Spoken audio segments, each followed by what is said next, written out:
Hello everyone. Welcome to Otter's Wild Salon. My name is Brian, and I'm a Eurasian otter from Kinmen. I love swimming in clean rivers and eating fresh fish every day. I'm so happy to be your host today. Hi there. I'm Emma, a leopard cat from the mountains of Miaoli, Taiwan. I have beautiful spots on my body, and I'm a night hunter.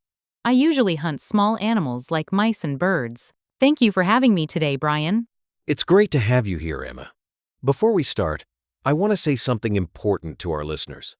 If you think our channel helps you learn about Taiwan's wildlife, please subscribe, like, and turn on the notification bell. Your support gives us the power to keep creating content. Thank you so much. Yes, thank you, everyone. So, Emma, today we want to talk about the problems that leopard cats face in Taiwan. Can you tell us a bit about your life first? Of course. Well, I live in the low mountains and hills. We leopard cats are very shy animals. We don't like to see humans. We usually come out at night to hunt. During the day, we sleep in safe places like tree holes or thick bushes. That sounds peaceful. But I heard that life is getting harder for you and your family.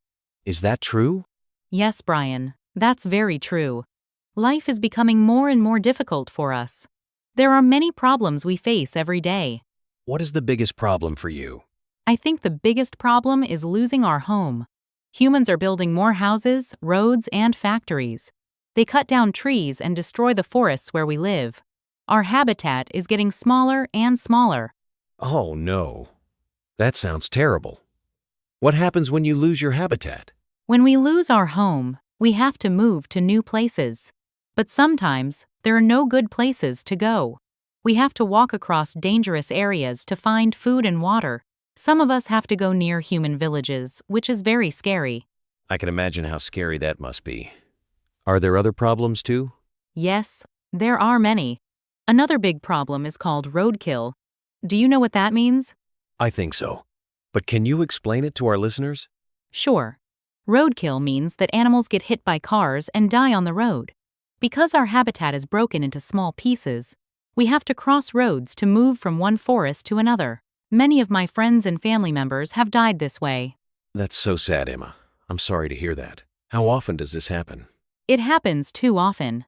In 2026, there was already a roadkill case in Changhua County.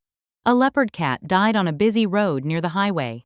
The cars go very fast there, and we cannot run away in time. Is there anything humans are doing to help with this problem? Some people are trying to help. They build special bridges or tunnels for animals to cross roads safely. But we need more of these. We also need humans to drive more carefully, especially at night when we are active. That makes sense.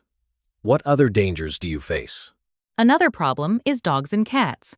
Not wild dogs and cats, but pets that humans let outside. We call them free-roaming dogs and cats. Why are they a problem? These dogs and cats sometimes attack us. They also compete with us for food. Some dogs are very big and aggressive. They chase us and hurt us. This is very stressful for us. I didn't know that pet dogs and cats could be such a big problem. Yes, many people don't think about this. They let their pets go outside freely. But this creates danger for wild animals like me. What about food? Can you find enough food to eat?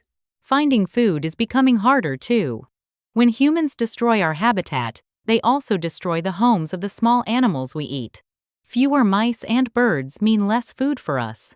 Also, some farmers use poison to kill rats. When we eat those poisoned rats, we can get sick or die too. That's really dangerous. It sounds like everything is connected. Exactly. When one thing goes wrong, many other things go wrong too. That's why we call it an ecosystem. Everything is connected. Emma, you mentioned that humans are building more things. Can you tell us more about habitat destruction? Yes. Humans build new roads, new houses, and new factories. They also clear land for farming. When they do this, they cut down all the trees and plants. This destroys our home completely. Even worse, it breaks our habitat into small pieces. We call this habitat fragmentation. What does habitat fragmentation mean? It means our big forest home is cut into many small pieces by roads and buildings. Imagine if your house was cut into many small rooms, and you had to cross a dangerous street to go from your bedroom to your kitchen. That's what it's like for us. Wow, that's a great way to explain it. So you can't move freely anymore? That's right, we can't move freely. This makes it hard to find mates. If we can't find mates, we can't have babies. This means our population gets smaller and smaller. Scientists say there are only a few hundred of us left in Taiwan. Only a few hundred? That's a very small number. Yes, it is. We are an endangered species now. That means we might disappear completely if things don't change. That's so scary. Where do most leopard cats live now in Taiwan? Most of us live in Miaoli County, Taichung City, and Nantou County. These are the only places where we still have stable populations. Some of us have been seen in other places, like Chiayi's Alishan, but those are just a few individuals. I see. So your population is very limited to certain areas. Yes, and that's another problem. If we only live in a few small areas, one big disaster could kill all of us. We need to have populations in many different places to be safe. What about illegal hunting? Is that still a problem? Yes, unfortunately. Some people still hunt us illegally. They want our fur or they think we are pests. Some farmers get angry when we eat their chickens, so they try to kill us. Do you really eat chickens from farms? Sometimes, yes. But only when we can't find enough wild food. We don't want to go near humans, but when we're very hungry and our habitat is destroyed, we have no choice.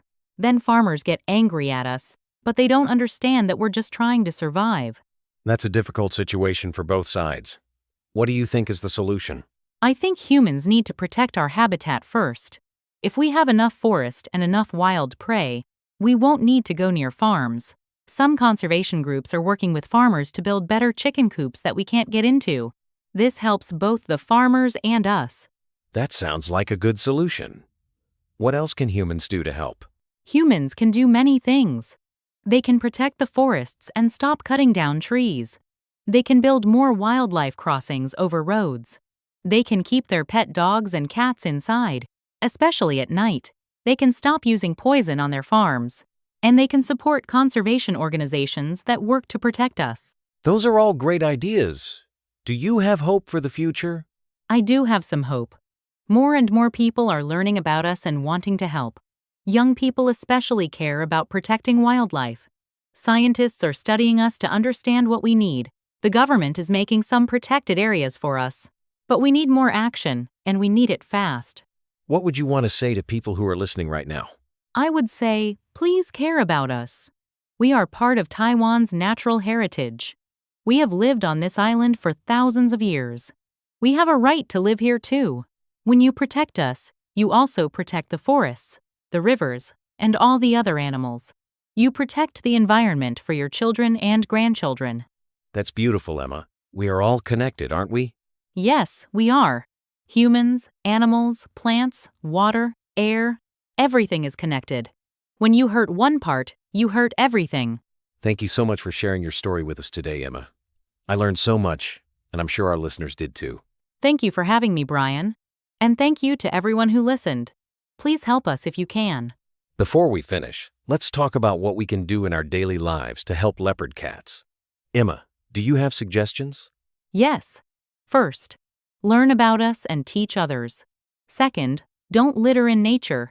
Trash harms our habitat. Third, if you have pets, keep them inside or watch them carefully.